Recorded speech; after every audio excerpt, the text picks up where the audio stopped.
In this video, I'll talk about a different way of learning sigmoid belief nets. This different method arrived in an unexpected way. I stopped working on sigmoid belief nets and went back to Boltzmann machines and discovered that restricted Boltzmann machines could actually be learned fairly efficiently. Given that a restricted Boltzmann machine could efficiently learn a layer of nonlinear features, it was tempting to take those features, treat them as data, and apply another restricted Boltzmann machine to model the correlations between those features. And one can continue like this, stacking one Boltzmann machine on top of the next one, to learn lots of layers of nonlinear features. This eventually led to a big resurgence of interest in deep neural nets. The issue then arose: once you've stacked up lots of restricted Boltzmann machines, each of which is learned by modelling the patterns of feature activities produced by the previous Boltzmann machine, do you just have a set of separate restricted Boltzmann machines, or can they all be combined together into one model? Now, anybody sensible would expect that if you combined a set of restricted Boltzmann machines together to make one model, what you get would be a multi-layer Boltzmann machine. However, a brilliant graduate student of mine called Yi Tay figured out that that's not what you get. You actually get something that looks much more like a sigmoid belief net. This was a big surprise. It was very surprising to me that we'd actually solved the problem of how to learn deep sigmoid belief nets by giving up on it and focusing on learning undirected models like Boltzmann machines. Using the efficient learning algorithm for restricted Boltzmann machines, it's easy to train a layer of features that receive input directly from the pixels. We can then treat the patterns of activation of those feature detectors as if they were pixels and learn another layer of features in a second hidden layer. We can repeat this as many times as we like, with each new layer of features modelling the correlated activity in the features in the layer below. It can be proved that each time we add another layer of features, we improve a variational lower bound on the log probability that some combined model would generate the data. The proof is actually complicated, and it only applies if you do everything just right, which you don't do in practice. But the proof is very reassuring because it suggests that something sensible is going on when you stack up restricted Boltzmann machines like this. The proof is based on a neat equivalence between a restricted Boltzmann machine and an infinitely deep belief net. So here's a picture of what happens when you learn two restricted Boltzmann machines, one on top of the other, and then you combine them to make one overall model, which I call a deep belief net. So first we learn one Boltzmann machine with its own weights. Once that's been trained, we take the hidden activity patterns of that Boltzmann machine when it's looking at data, and we treat each hidden activity pattern as data for training a second Boltzmann machine. So we just copy the binary states to the second Boltzmann machine, and then we learn another Boltzmann machine. Now, one interesting thing about this is that if we start the second Boltzmann machine off with W2 being the transpose of W1, and with as many hidden units in H2 as there are in V, then the second Boltzmann machine will already be a pretty good model of H1, because it's just the first model upside down. And for a restricted Boltzmann machine, it doesn't really care which you call visible and which you call hidden. It's just a bipartite graph that's learned a model. After we've learned those two Boltzmann machines, we're going to compose them together to form a single model. And the single model looks like this. Its top two layers are just the same as the top restricted Boltzmann machine. So that's an undirected model with symmetric connections. But its bottom two layers are a directed model, like a sigmoid belief net. So what we've done is we've taken the symmetric connections between V and H1, and we've thrown away the upgoing part of those, and just kept the downgoing part. To understand why we've done that is quite complicated, and that will be explained in video 13F. The resulting combined model is clearly not a Boltzmann machine, because its bottom layer of connections are not symmetric. It's a graphical model that we call a deep belief net, where the lower layers are just like sigmoid belief nets, and the top two layers form a restricted Boltzmann machine. So it's a kind of hybrid model. If we do it with 3 Boltzmann machines stacked up, we'll get a hybrid model that looks like this. The top 2 layers again are a restricted Boltzmann machine, and the layers below are directed layers like in a sigmoid belief net. To generate data from this model, the correct procedure is, first of all, you go backwards and forwards between H2 and H3 to reach equilibrium in that top-level restricted Boltzmann machine. This involves alternating Gibbs sampling, where you update all of the units in H3 in parallel, then update all of the units in H2 in parallel, then go back and update all of the units in H3 in parallel, and you go backwards and forwards like that for a long time, until you've got an equilibrium sample from the top-level restricted Boltzmann machine. So the top-level restricted Boltzmann machine is defining the prior distribution over H2. Once you've done that, you simply go once from H2 to H1 using the generative connections W2, and then whatever binary pattern you get in H1, you go once more to get generated data using the weights W1. So we're performing a top-down pass from H2 to get the states of all the other layers, just like in a sigmoid belief net. The bottom-up connections shown in red at the lower levels are not part of the generative model. They're actually going to be the transposes of the corresponding weights. So they're the transpose of W1 and the transpose of W2.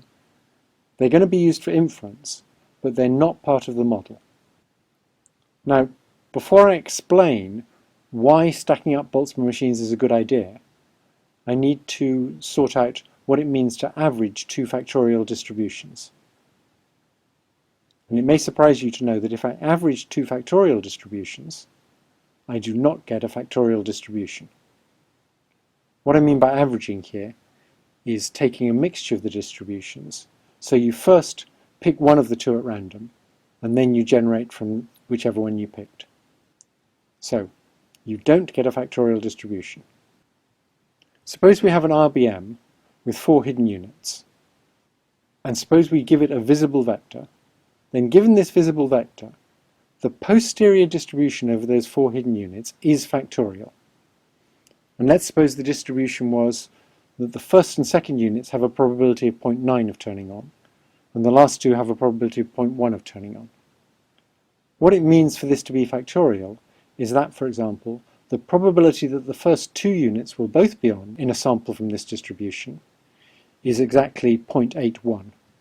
Now suppose we have a different input vector v2, and the posterior distribution over the same 4 hidden units is now 0.1, 0.1, 0.9, 0.9, which I chose just to make the math easy. If we average those 2 distributions, the mean probability of each hidden unit being on is indeed the average of the means for each distribution. So the means are 0.5, 0.5, 0.5, 0.5, but what you get is not a factorial distribution defined by those 4 probabilities. To see that, consider the binary vector 1, 1, 0, 0 over the hidden units. In the posterior for v1, that has a probability of 0.9 to the 4, because it's 0.9 times 0.9 times 1 minus 0.1 times 1 minus 0.1. So that's 0.43.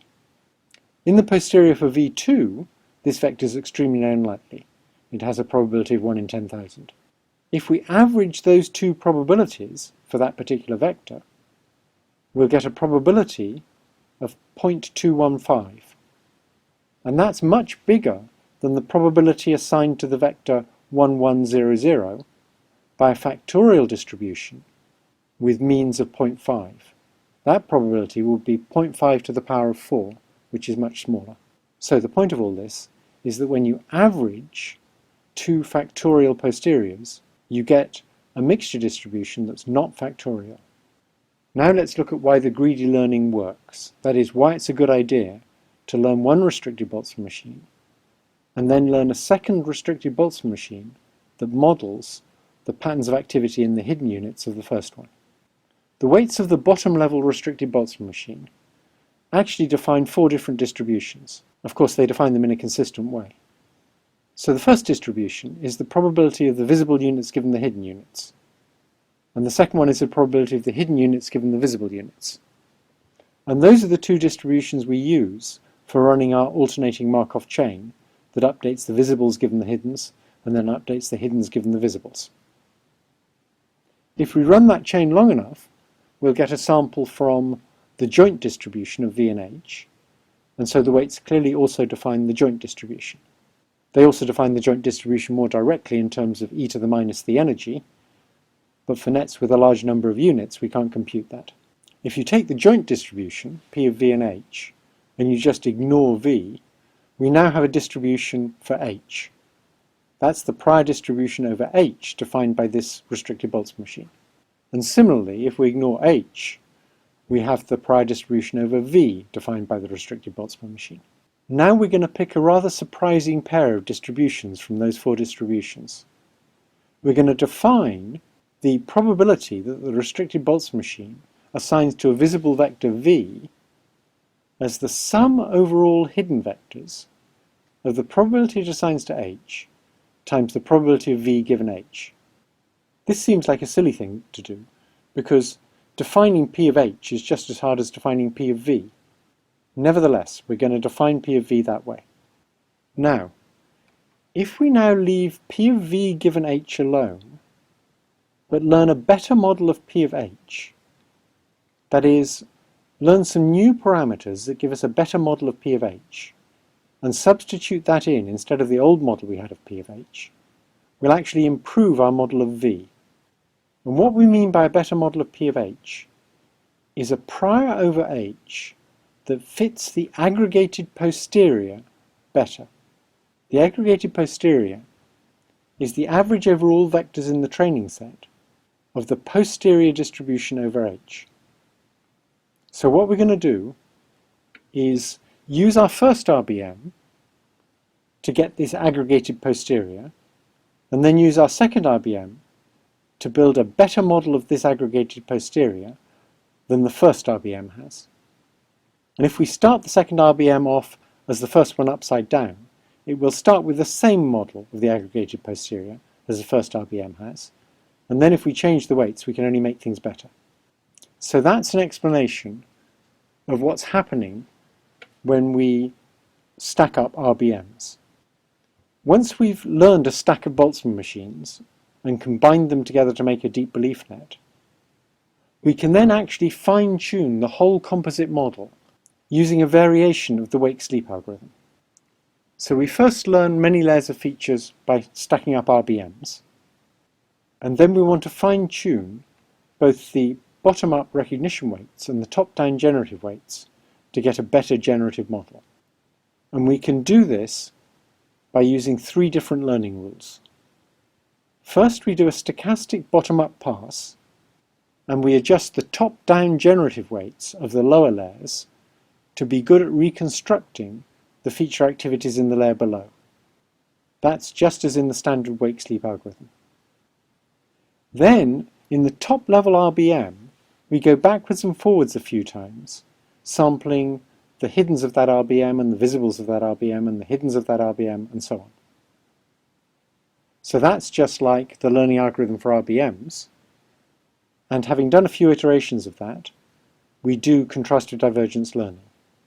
That is, we update the weights of the RBM using the difference between the correlations when activity first got to that RBM and the correlations after a few iterations in that RBM.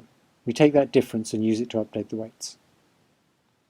And then the third stage, we take the visible units of that top-level RBM, i.e. its lower layer of units, and starting there, we do a top-down stochastic pass using the directed lower connections, which are just a sigmoid belief net. Then, having generated some data from that sigmoid belief net, we adjust the bottom-up weights to be good at reconstructing the feature activities in the layer above. So that's just the sleep phase of the wake-sleep algorithm. The difference from the standard wake-sleep algorithm is that that top-level RBM acts as a much better prior over the top layers than just a layer of units which are assumed to be independent, which is what you get in a sigmoid belief net. Also, rather than generating data by sampling from the prior, what we're actually doing is looking at a training case, going up to the top level RBM, and just running a few iterations before we generate data. So now we're going to look at an example where we first learn some RBMs, stacking them up, and then we do contrastive wake-sleep to fine-tune it. And then we look to see what it's like as a generative model and also for recognizing things. So first of all, we're going to use 500 binary hidden units to learn to model all 10-digit classes in images of 28 by 28 pixels. Once we've learned that RBM, without knowing what the labels are, so it's unsupervised learning, we're going to take the patterns of activity in those 500 hidden units that they have when they're looking at data, we're going to treat those patterns of activity as data, and we're going to learn another RBM. That also has 500 units, and those two are learned without knowing what the labels are. Once we've done that, we'll actually tell it the labels. So the first two hidden layers are learned without labels, and then we add a big top layer and we give it the 10 labels. And you can think that we concatenate those 10 labels with the 500 units that represent features, except that the 10 labels are really one softmax unit. Then we train that top level RBM to model the concatenation of the softmax unit for the 10 labels with the 500 feature activities that were produced by the two layers below. Once we've trained the top level RBM, we can then fine-tune the whole system by using contrastive wake-sleep, and then we'll have a very good generative model. And that's the model that I showed you in the intro video. So if you go back and you find the introduction video for this course, you'll see what happens when we run that model. You'll see how good it is at recognition, and you'll also see that it's very good at generation. In that introductory video, I promised you would eventually explain how it worked, and I think you've now seen enough to know what's going on when this model is learned.